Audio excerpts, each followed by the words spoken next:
أهلا وسهلا بكم إخواني أخواتي أصدقائي صديقاتي في قناة خديجة المرنسي. للناس اللي أول مرة غادي يشوفوا هذه القناة، مرحبا بكم وألف مرحبا.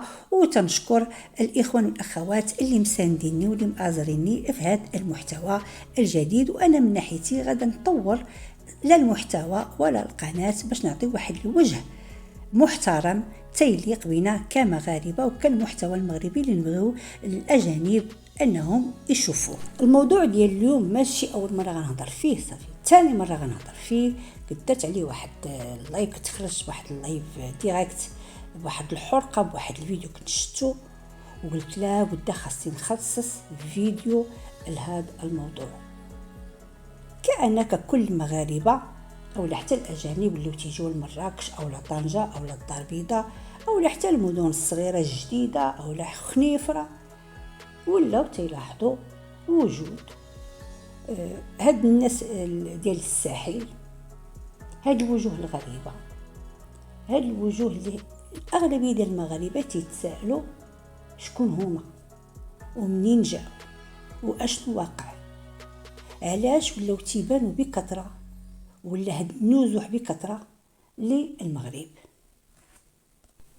والسؤال اللي تتسائلوا كذلك المغاربه، واش هاد الناس تدخل عبر الحدود البرية ديال الصحراء من الساحل بلا رقيب ولا حسيب؟ المغرب حاليا ولا كتعاني من واحد الوضع خطير، جماعات تدخل بلا ورق بلا قانون، والمشكل ماشي في العدد الكبير ديالهم ولكن في التصرفات ديالهم. كيسبوا البلاد اللي ضيفتهم وتياكلوا من الخير ديالها، كيتحرشوا بالمغربيات وكلي تغتصبوا، كينشروا الفوضى، ما تحترموا لا دين لا تقاليد لا امن، كيهدوا وكيهضروا بصوت عالي. اف على بلادكم، فين ما دازوا تيخليو راهم المشاكل. المشكله انهم لو تيضربوا عيني عينك، واش بالعاني، واش فعلا عندهم مشاكل بعضياتهم. المهم حرب العصابات ولا تتشاف في الشوارع المغربية، زيد المخدرات، زيد الإجرام، زيد الاستغلال الاقتصادي. جالسين لك في المدن اللي حنايا خسرنا عليها الدم ديال جوفنا، والمغاربة خدموا باش يصلحوا المدن الكبيرة اللي هي الوجهة ديال المغرب.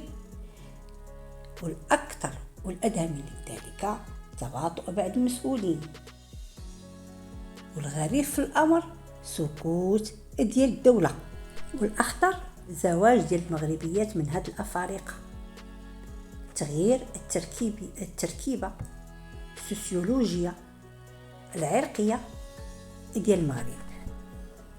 فالسؤال اللي تنطرحوه، شكون اللي عنده مصلحة في هذا الوضع؟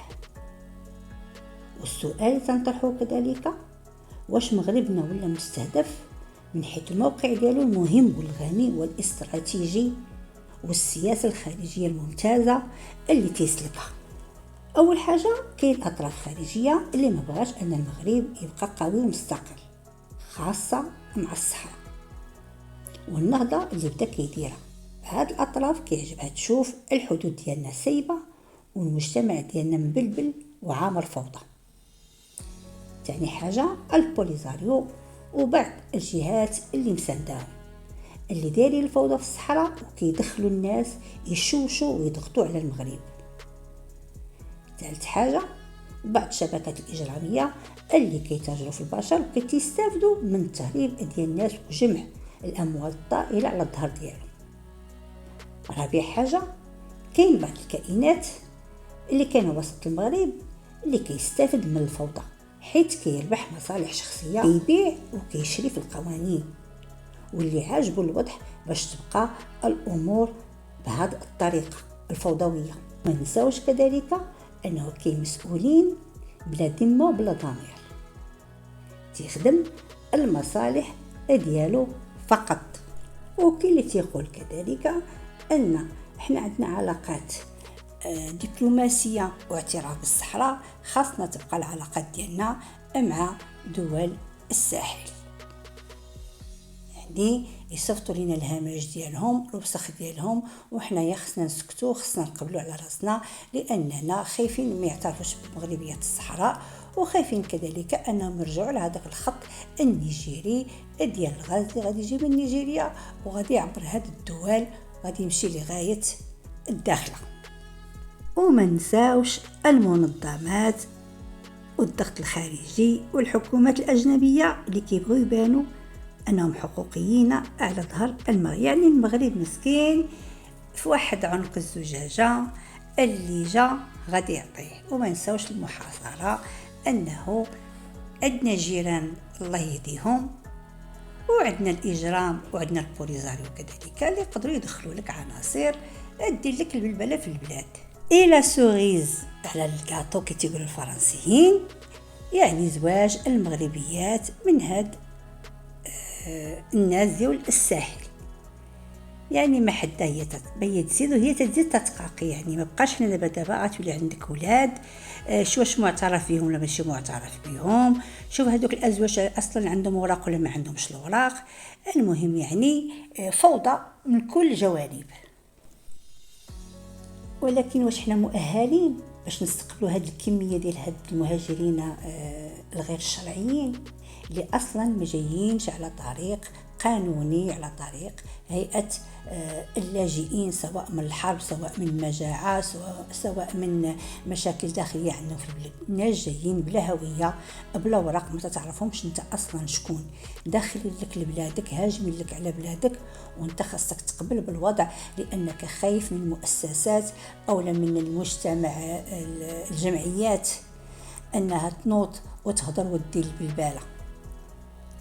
المغرب بلاد فيه شباب عاطل فقير، 36% من الشباب المغربي، هذا تهضروا غير على الشباب المغربي اللي عاطل بلا خدمه.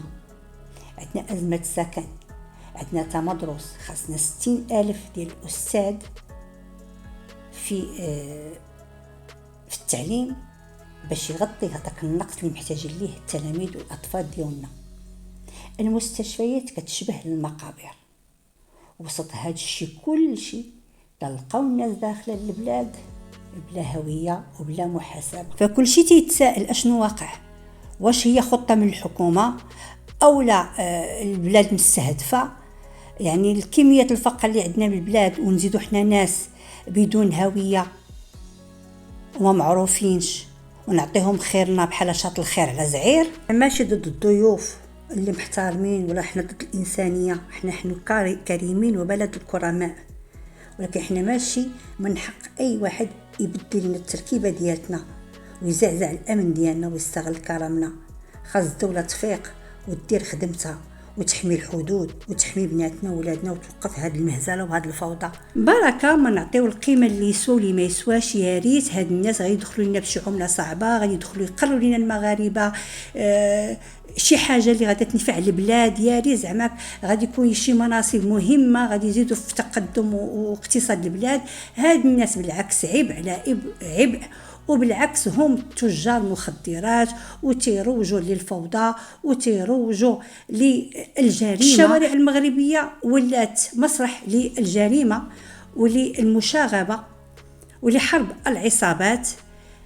فنتمنى ان الدوله تدير الخدمه ديالتها تجري على هاد النوعيه ديال هاد الناس، لانهم بالعكس غادي ينزلوا المغرب الى الحضيض. حنا نتمناو ان المغرب يزيد لقدام بوليداته، وان الخير ديال المغرب اللي خدموا عليه المغاربه والمغربيات شحال من سنه انه يستافدوا منه المغاربه، ماشي يجيونا ناس نازحين لا اصل لا فصل ونعطيهم خيرنا. وفوق من هذا الشيء كرامه المغرب تتهان وتعيروا المغاربه وتحتقروا المغاربه. الخطير انهم ما تحترموش الامن والسلطات المغربيه. الفيديو ديالي جا النهايه ديالو. بطبيعه الحال الى عجبكم البارطاج وباللايكات وبالتعاليق، وشاركونا الاراء ديالكم انتم مع او لا ضد طرد هذا الميكروب اللي دخل عندنا للبلاد. دمتم في امان الله ورعايته. مع السلامه الى فيديو مقبل ان شاء الله.